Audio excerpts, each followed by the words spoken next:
As I was listening to the playback of this episode, my son came into the room and he said, Mom, you don't need to ask anyone why stories matter. We have Jesus in the saint stories. I thought to myself, you're right, buddy. What more evidence do we need to see that stories are movements that heal, that inspire, that teach and help us grow? And yet, I'm guessing that at some point or another, you've doubted the significance of your own story, the worthiness of your own voice. In this episode, my guests and I are going to take you deeper into the beauty of your unique voice and struggles and remind you of just why the world needs all that you have to offer right now. Hello, beautiful souls, and welcome to the Persistence in Prayer podcast hosted by Catholic mindset coach, wife, mother, educator, and speaker Kylie Hine. Kylie is passionate about helping you deepen your relationship with God through the power of prayer. This podcast is a space for high achievers who want to do it all, but also want to prioritize their spiritual life and grow in faith. Join us as we explore the beauty of persistence in prayer and the transformative impact it can have on our lives. Get ready to discover practical tips, insights, and inspiration to help you develop a daily prayer practice and cultivate a deeper sense of trust in God's plan for your life.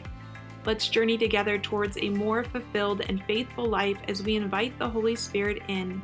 Let's begin. Hello, everyone, and welcome back. This week, I am joined by Emanuela Hall. Emanuela is the speaking coach and story consultant for Christ-led entrepreneurs and leaders.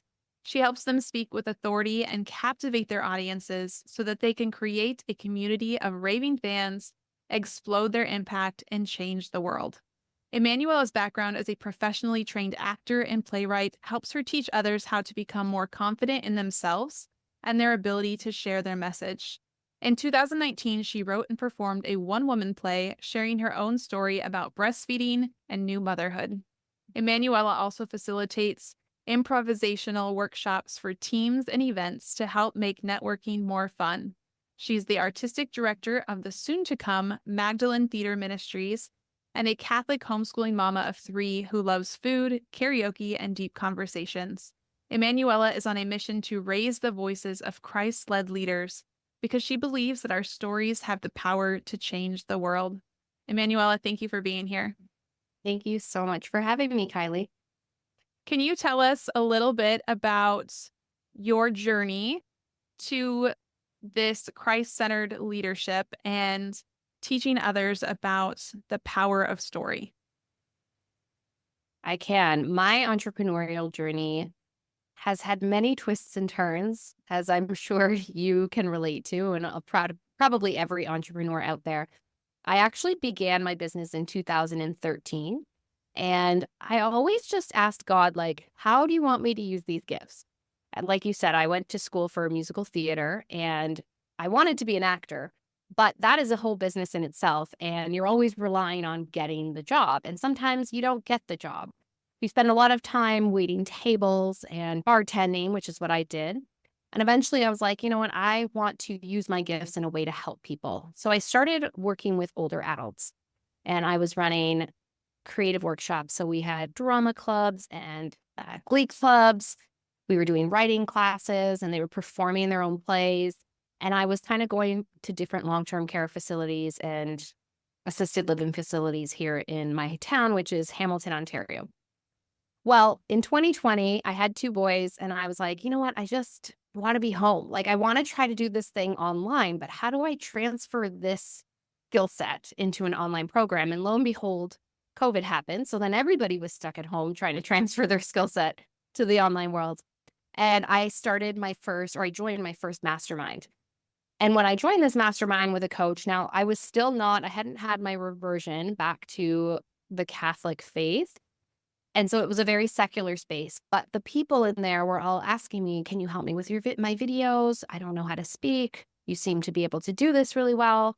And that was kind of the light bulb moment of, oh, the skills I learned as an actor and a speaker and performer can actually be translated here. And the year before, like you said, in 2019, I wrote and performed my own one-woman play. So I was really passionate about the power of telling your story and then telling it as an entrepreneur. And we can get to why that's powerful for two different reasons. But that is the start of when I became a speaking coach in 2020. And then through those next 4 years, I had a reversion back to faith, and I became very conflicted about, do I even pursue business? Like, if you've ever had a reversion or conversion, you're like all in the beginning and you think everything you've done is totally bad and evil and you have to quit everything. So I was like, well, I shouldn't be doing business. I have to stay home, wear a dress, wear a veil, and not do anything. I have this like, this is what Catholic women do and look like. And I didn't know that there's a lot of diversity within how we live out our faith, which I'm still constantly learning and still constantly trying to figure out my place. But I had this moment of, well, if I'm going to do business, because I was already homeschooling, then it has to be for his glory. It can't just be for my own personal pride. And, being an actor my whole life, I definitely have that vanity virtue vice is definitely something that I struggle with, right? Like, I love the attention. I love being in the spotlight. So how can I take that spotlight and make this business about God? And I realized there are so many people out there that are doing amazing work, like you and all these Catholic and Christian coaches out there that I see and speakers, or maybe they have a story, but they aren't telling it or they aren't telling it well. And I was like, this can be how I do it, because I can be that catalyst or that instrument in their journey to sharing their mission and ministry, but using my skills. And that's kind of how I landed in the last year or so, saying, no, I think I need to only work with people who are spreading his kingdom, who are spreading the truth, and even beyond Christianity, the truth about a lot of things that are going on in our world and our culture, because I just believe that the more we can share our voices, the more we can stand up against evil. Perhaps I believe and I hope and I pray that we can kind of get that pendulum to swing back the other way, or at least kind of come back to the middle. Yes, I love that. There is so much noise out there. There are Mm. a lot of people who are using their voices to spread a lot of untruths. So I love that you said all for his glory. I don't know what your temperament is, but one of the characteristics of the sanguine temperament is really that wanting to be center stage, thriving in the spotlight. And these are people who often wear their emotions on their sleeve. They're very outgoing. They like to be in rooms of people. For me growing up, this presented in dance. So I loved when I got to the point where I could compete, because I'm also high choleric, but I could dance and it was something that I knew I was good at. I loved that center stage moment when it was something that I knew I could thrive at. But finding that balance between vainglory and doing something for God's glory. So loving your gift and not seeing it as I'm a terrible person, I should never want to speak in front of people, it's prideful, but really looking at how can I utilize this and embrace the gift that God gave me for his glory. I think that is so beautiful and such a wonderful message to share with women. And that's something I'm still navigating. And your podcast has helped me a lot. And the Metanoia podcast, they actually just talked about this. Like, because I'm choleric, so I'm very achiever is number one on my strengths. Same. And it's always like I have the most, I don't know what the word is, like type A skill set. It's like achiever, discipline, respect. I'm like, those are so not fun at all. I'm very much like set a goal, achieve the goal, do the thing. Like, I can do it. I can do it. And a lot of this ungodly self-reliance. So I am just now starting to unpack all this and navigate, well, what does this look like now in a God-centered way? Like, holy, the blindfold has come off.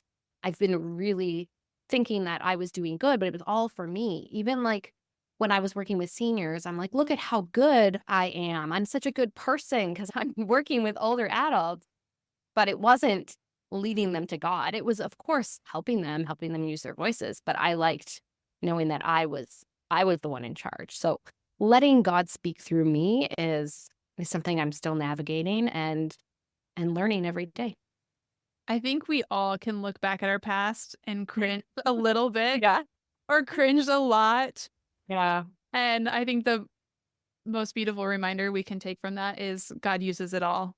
He uses everything. And so often the trials or the crosses that he has us carry are the ones that we are going to help other people through. And that's what I love about your work. I have learned so much just from listening to your brand new podcast, which we'll talk about here Oh, later. But there are kind of two pieces to your podcast. It's speaking and storytelling, which very much go hand in hand. I want to talk about story first. Why are stories important, even for the non entrepreneur or the person who thinks that they're not a speaker? Maybe they're not going to be on a stage. Why are our stories important? in a simple phrase, I always say stories unite us. If we want to think really biologically, historically, that is how we have made sense of our humanity from the beginning of time. There was no paper and pen and algebra and all of this. We just told stories, and those stories were passed down for generation through generation. Stories also help us learn something from like an objective standpoint. If you're trying to teach your kids something, I'm sure you use stories all the time. You might tell a story from when you were a kid to help them not feel like they're being attacked. You use a story to illustrate why something is important. And our best storyteller is, of course, Jesus Christ. He told the best stories, just punch them right to the end of the punchline. And he did that because it's a way in our minds that hits different.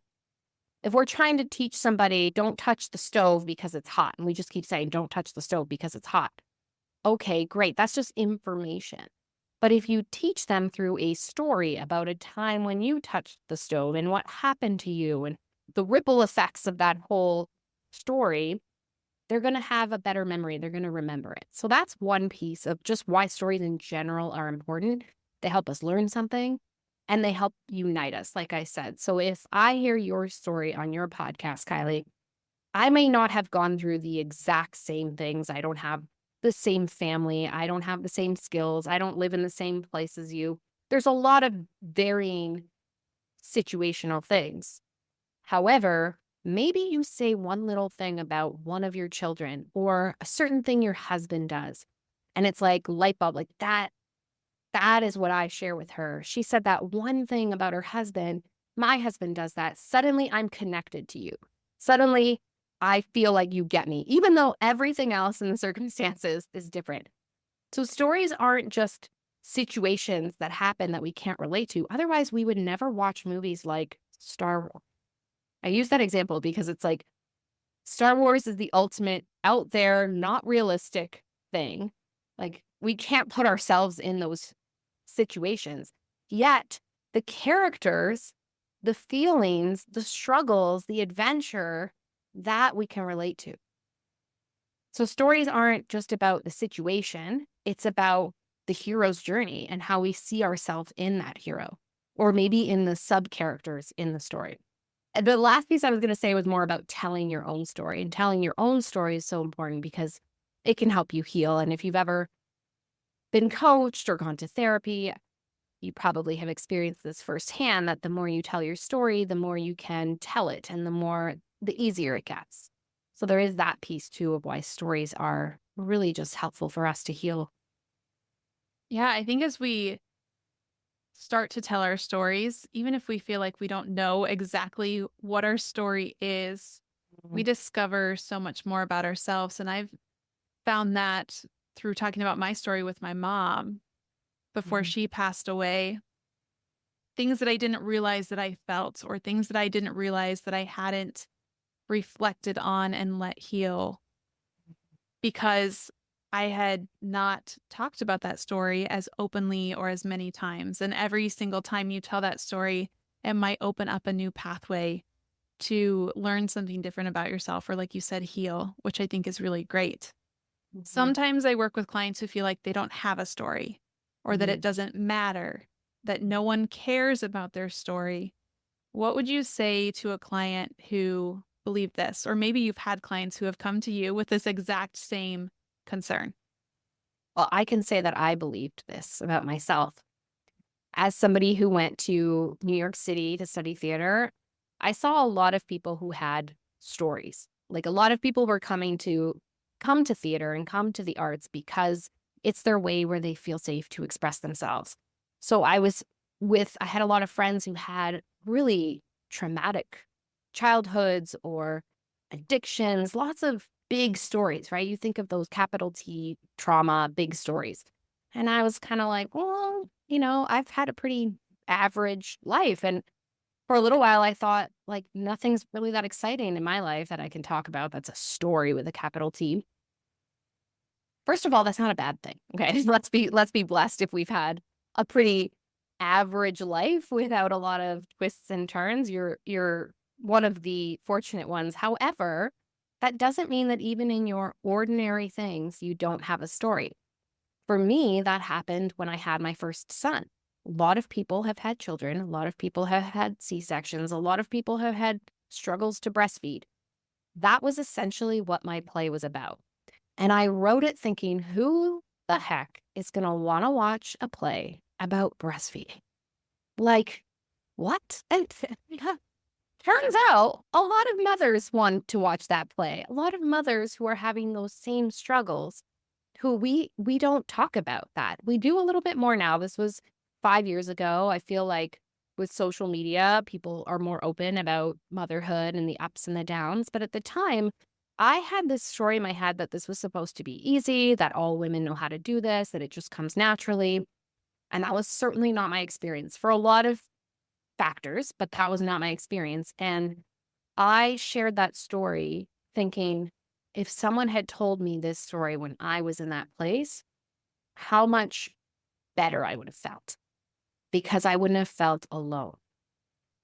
So maybe your story is something really ordinary, like how you got through being a mom for the first time with 3 little kids at home and your husband being away for work all the time, like the loneliness, the day-to-day monotony, the cleaning the dishes all the time and the laundry. That could seem like an ordinary tale, but it's how you got through that. And just hearing that somebody else feels it can honestly change somebody's life.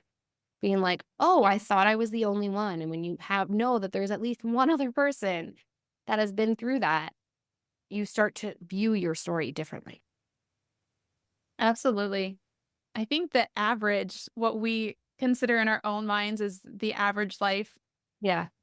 is so relatable. Yeah.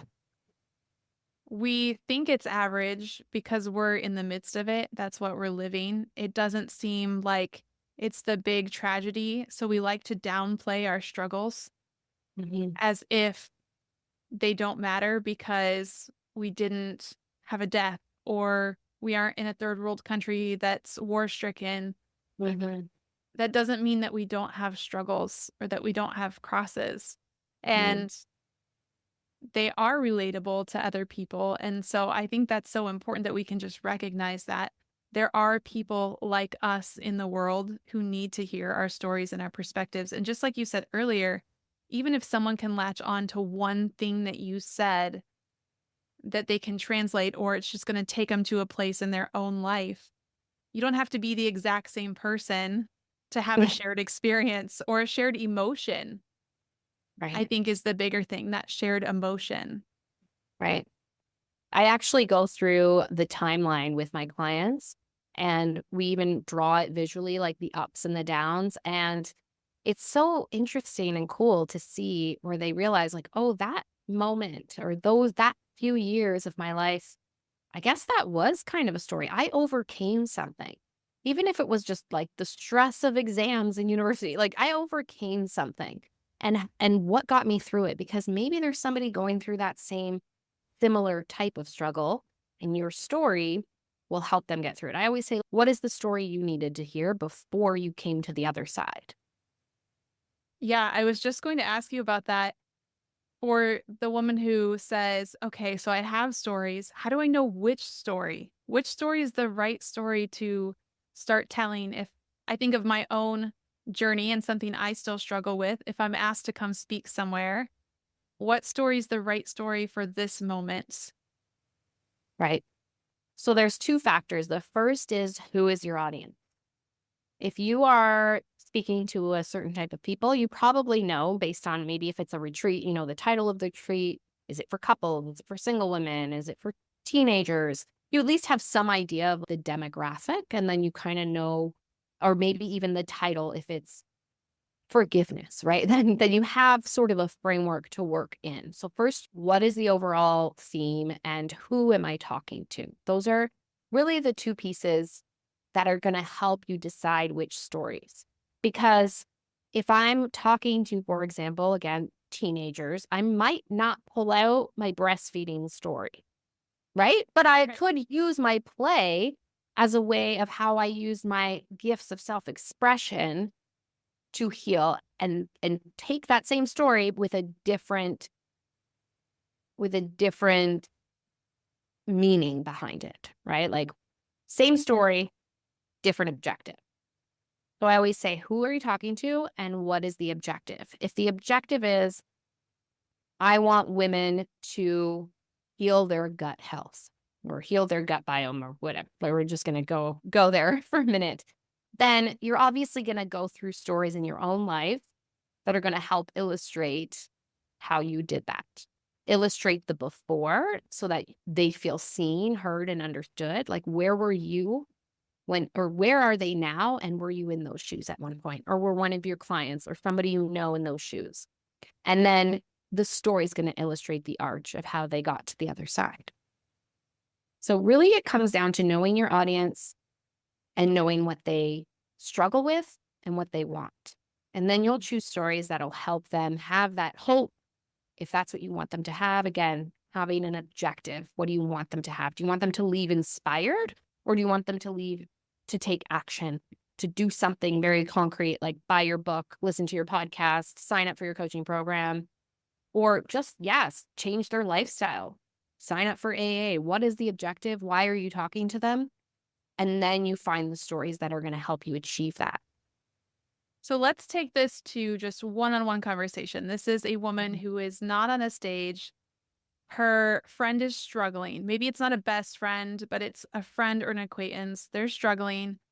We feel like our story could help them. How do we tell our story to unite with them and be empathetic without making it about ourselves? That's a really good question. And something that is really important, and I still struggle to navigate, honestly tend to lean more on letting the friend tell their story. I think if they're really struggling and this is where you got to use the power of the Holy Spirit and your intuition, pray before you go into that conversation with your friend, first and foremost, on how can I be the vessel? How can I support her?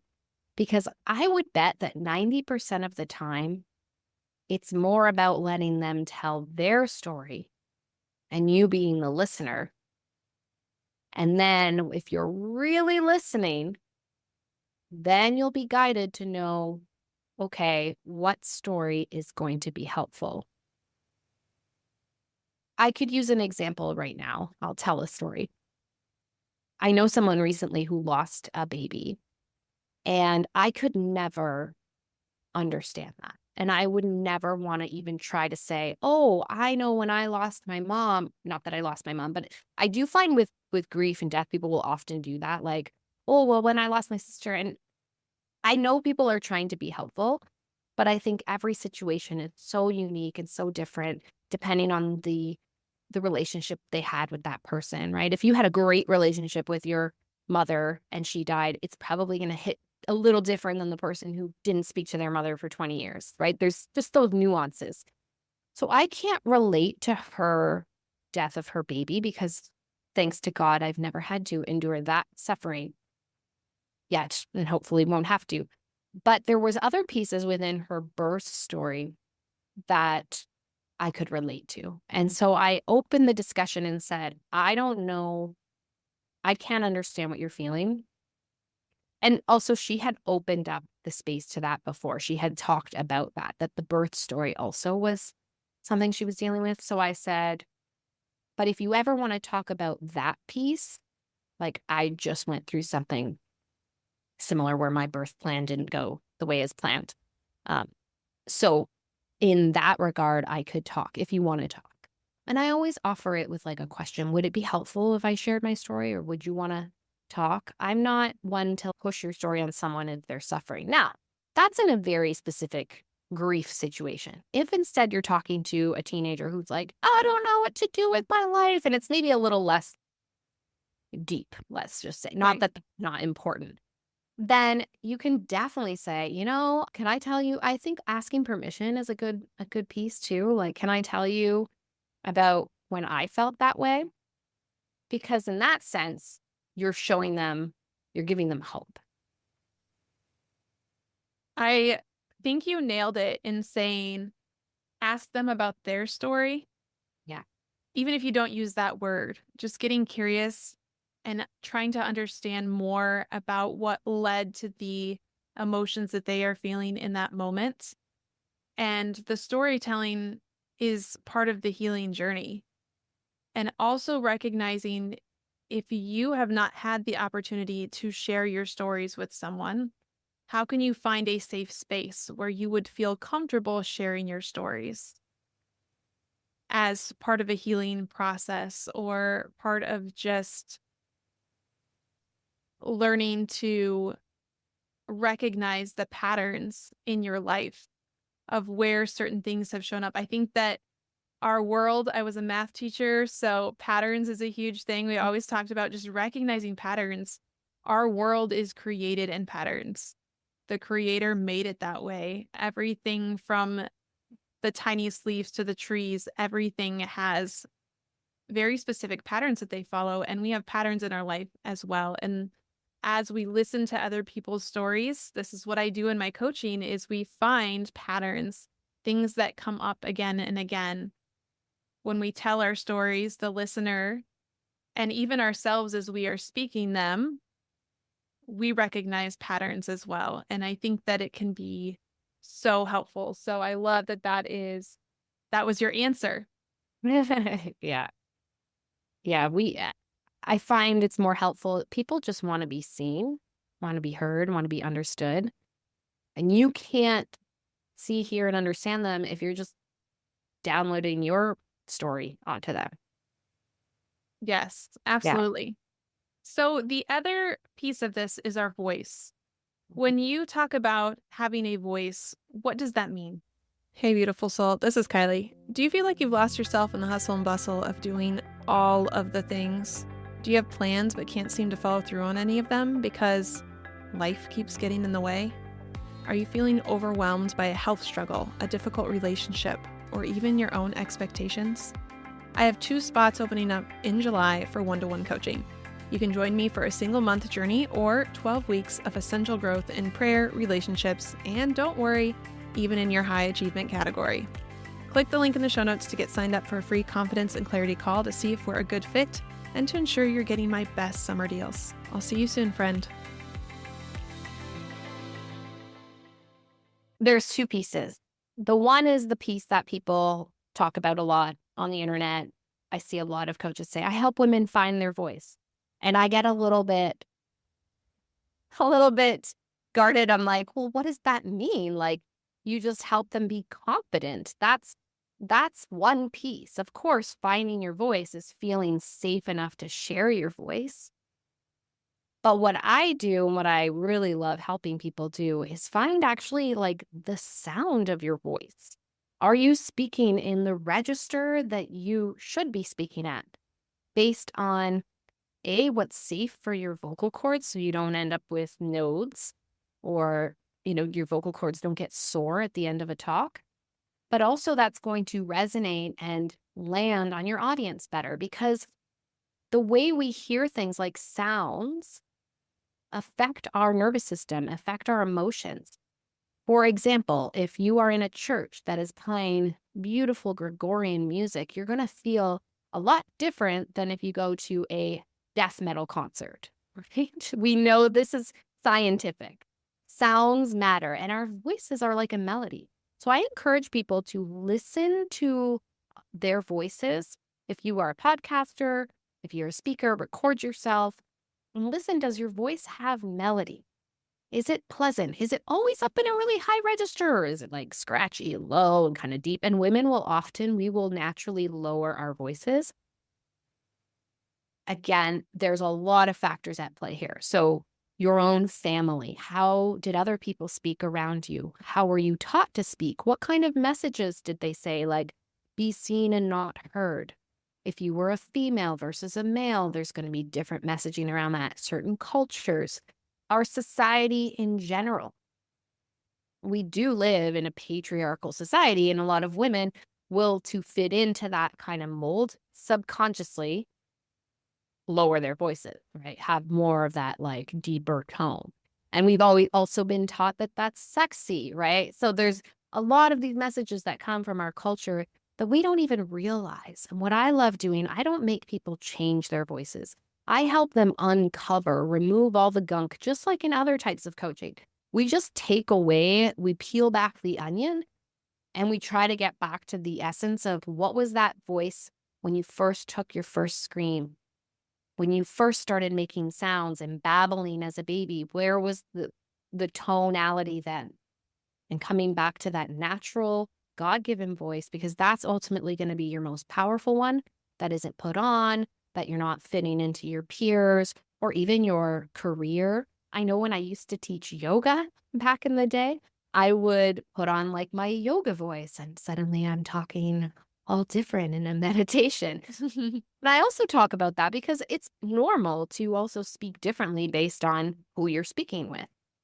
When I was a kid and my mom would talk on the phone in Italian, I could tell if she was talking to her sister versus her friend just on the tiniest differences in her accent, in her dialect, right? In the way, and even just the aggression, right? When you talk to your own family member, you're more like, "Rah, rah," right? We're a little more, we're comfortable. So we speak differently. I would obviously speak to my kids or speak to a 3-year-old differently than I'm going to speak to a CEO of a company that I'm working with. So it's okay for our voices to adapt and change. And that's why I also have a beef with the word authentic, because it's like, well, what is our authentic voice? We can be authentic, but still have different pieces of our voice come out for different people. But the beauty is that once you get to the bottom of what is my voice, then you can put on and change it in ways that feel right and natural for you. A few weeks ago, someone who I know and have had many conversations with, they told me, I listened to your podcast and it was so fun to hear you in your quote unquote on voice Ah, right? a little bit. And I was thinking, I hope that means it was more directed and not all over the place, because my brain, it's like the shiny thing. You start to have a conversation and it goes to something else and something else and something else. But I think what I love about the work that you do, when I think of myself, I avoid listening to my own voice because I will find a million ways to pick it apart. But through your work and the way that you work with your clients, I mean, you just listened to a podcast and you sent me a 1-minute audio clip and said, hey, listen for this. And it gave me something specific that I could listen for rather than trying to pick apart everything. And you're also so great at helping people recognize the things that they can be confident and proud of in their voices. And that is really beautiful because our voice is something that we use every single day. Regardless of what our job is, we are talking to people. We're talking to our children, we're talking to our spouses, we're talking to our coworkers. And so just recognizing how our voices change. My daughter will tell me all the time, she'll start crying. You yelled at me. And my tone right there, that was the difference in how maybe I talked to her. But because I was a little more stern, in her mind, I'm yelling at her Yeah. because I got more stern that she didn't listen the first 3 times that I asked. And just recognizing the power of that little shift to someone else, I think is really cool. And also something that we need to pay attention to and be responsible for. Yeah. Yeah. It's interesting because even as a speaking coach, my training is very much in the performance aspect of our voices, right? We're speaking, we're on podcasts, we're educating, we are on, like your friend said. And I don't think that's a bad thing. You do want to sound more professional. And another one of my little beefs with social media is we are voyeurs and everybody's very casual now. So it's like, here I am in my bed with my messy bun. And I'm not saying that that's bad. It is good to show in certain times, right? Your life. People want to know who you are, want to know what you do. And you don't have to have your perfectly polished on voice every time you talk in your stories. But I do think there is something of a level of quality and professionalism. If you are running a business and you want people to give you money for something, you want to look like you put some effort into how you present. But what I'm just learning in my older years now, I should say older, I'm 41, is yeah, my voice matters even in my off time, even when I'm just talking to my family. And that is probably even more important. So I'm realizing now the way I speak to my kids is the way my mom spoke to me. And like I've already said, we're Italian. We are loud people. We are hands, expressive, but also very much from our chest, which just feels like really like over empowering. And I've had to learn, I ask God every day to help me find that gentleness with my kids because I don't want them to then go on.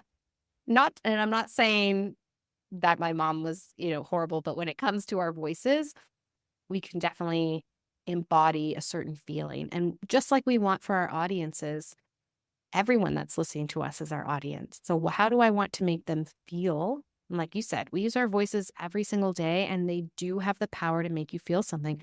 I know in arguments my husband and I have gotten in before, it always comes down to, well, I didn't say that or I didn't mean that. And then we always go, well, it's not what you said, it's how you said it. Please tell me that you've had the same talk because, it's just, hey, you didn't empty the trash. I didn't mean it in a way of you're a terrible person, but the way I said that, what's the subtext? What's the feeling behind it? If I'm just saying, hey, honey, you forgot to empty the trash, it sounds a lot different, right? Yes, my children are in this phase of they will say something in a condescending tone and then they follow it Mm, up with, I'm just joking, or I was just mhm, teasing, as if, oh, well, that makes everything better. I can say anything I want, but if I follow it with the words, I'm just joking, then it's okay. how- I'll have to get back to you on how to fix that. One of the things that I've heard you say, and we've touched on this briefly, but it's not what you're saying, it's how you say it. That's one big takeaway that I have really reflected on from the talks that I've heard you give, because I can get really wrapped up if I'm giving a speech on having the perfect words. The other thing is the power of a pause, and anyone who has listened to me speak knows I like to talk really fast because there are so many thoughts, and if I don't get them out, I'm going Mhm. to forget something. But I love how you always come back to some of those keys of the power of pausing in our words and not rambling through. And also related to that again is that we don't have to have the perfect words. If we say something with emotion, with feeling, we can connect to the person that we're speaking to, even if we don't have the right words. And I go back to that example that you talked about of someone who's maybe lost a loved one. Sometimes I think we don't say anything because we don't know what to say. But if we can say something with intention and with feeling, it can still have a really great impact. Absolutely. Less is more. And this is something I'm working on. Like I said, Italian family, but especially when we are in a professional setting, we're just going to lose our audience if we go on and on and on. Even on a podcast, I just was listening to a podcast today and she teaches people how to podcast. And she said, keep it short and sweet. You don't need to give them everything in one episode because unfortunately, we have the attention span of a goldfish right now. It's like 7 seconds. So remember that when you feel like you need to say more. I will share this little story. There's a book called Captivate. Vanessa Van Edwards, I believe is her name. She she's done years and years of research on how to be captivating.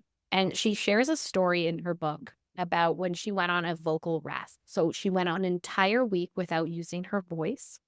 But during that week, she had to go to conferences and events. And she held a sign that says, "I'm on vocal rest." She said she never got so many emails after these events from people saying, "Thank you so much for our lovely conversation." Ah, I love that story. And it goes back to what we were saying before about how do you tell your story if you want to help a friend? Listen, people just want to talk. Of course, if you've been paid to stand up in front of a room and deliver a talk, you are the one that has to do the talking. If you feel like you're losing your audience, how can you invite them in? Don't think of it as delivering a talk. Think of it as having a conversation with them. And again, this goes back to what is your objective? If my objective is I want Kylie to get out of that chair, this is an exercise we do in improv. I could use different tactics, different actions, different emotions, whatever you want to call them, to help you get out of that chair. Like, "Kylie, the chair is on fire." We're using fear. "Kylie, I'll give you $100 if you get out of that chair." I'm using bribery. So think of different emotions and actions you can play. It's not all going to be hype, hype, exciting, yeah, ha, ha. It's not all going to be fear. You want to use different things because you're going to hit different people in your audience. And it's just going to give your talk more dynamic, and it's going to make it more fun and easier to listen to. If you're sometimes serious, sometimes expressive, sometimes exciting, we don't need to be super dynamic and bubbly and on all the time. There's a lot of power in being very serious, taking your time, and letting your words land on your audience. I love that. Before we get to our closing prayer tip and scripture verse, can you tell us a little bit about where people can find you and about your new podcast and who it is for? Yes, I would love to. My new podcast is called the Speaking and Storytelling Podcast for Christ-led entrepreneurs and leaders. You can find it on wherever you get your podcasts. I also have a free Facebook community called the Speaking and Storytelling Mastery Facebook group where I host lots of trainings and events. That's where you are, I believe. And Yeah. a lot of people will post what they're doing. So it's a great place to network and meet other entrepreneurs. And I would love if you came and listened to my podcast because, like you said, I think I'm releasing episode 6 tomorrow. Very new. It's wonderful, and I love your Facebook community and group. Even if you aren't a professional speaker, there's just so much value in the content that you give. You are always offering free content to help people learn to love their voice. That's a question that I know you have posted is what do you love about your voice? And it just gets us reflecting on the things that we can appreciate about ourselves when as women we want to compare and tear ourselves down. That sometimes comes more naturally than to embrace the way that God created us and love the way that we are made. Well, thank you for having me, but also for this beautiful podcast that I'm so blessed to be listening to. And it's helping me deepen my prayer life and deepen my journey and connection with Jesus. As you know, coming back only a few years ago, I feel like I have a lot to learn. So thank you for sharing your voice with us, Kylie. Absolutely. Before we close, I always ask my guests to share either a prayer tip or a favorite scripture verse. And you shared Esther chapter 4, verse 14. You were born for such a time as this. Why is that scripture verse impactful for you? This was a really hard thing for me when you said pick a scripture verse. Like, it's too many, only one. But that's the one I use at the end of my show because to me, it reminds me when I get down on the world and get down on why is everybody so lost? Why are things in such chaos? I remember that God has created us for this time. We were meant to be here this time. So I think he thinks we're we're ready for this. We're here for this. So when you think and you get down on, I can't do anything, remember that your voice does matter. You were here. You are a link in the chain. Even if your voice helps one person today, it was worth it. It's worth being here. So let's keep fighting the good fight together. Yeah. And I think it really goes back to that faith. This is actually one of the virtues I struggle with is the faith in the moment. And when we look at people like Moses in the Bible, God will give him this giant miracle. And he's like, yeah, but I can't do that. Like the Oh, Lord just gave you this big thing. And it's like, yeah, but I don't have the voice for that. It's that, yeah, but. And so what happens is the Lord doesn't tell Moses, well, guess you do. He just says, but I'm with you. And he keeps reverting it back to himself rather than to Moses. And so it's asking us to have faith that God is with us and that he takes care of everything. We mhm, have what we need and he is going to take care of everything else. So the voice that we need for our mission and our purpose is the voice that we have. And God will mhm, take care of everything else. This is the perfect time for you because this is the time when you were created. This is the time that you were born for. Thank you so much for being here. This has been fantastic. Thank you so much for having me. Beautiful souls, thank you again for journeying with me. If you have been blessed by this episode, it would mean the world to me if you would leave a review. Be sure to screenshot it, share it on your social media stories, and don't forget to tag me on Instagram or Facebook at Kylie M. Hine. Stay persistent in prayer, protect your peace, and as always, share the light of Christ with everyone around you.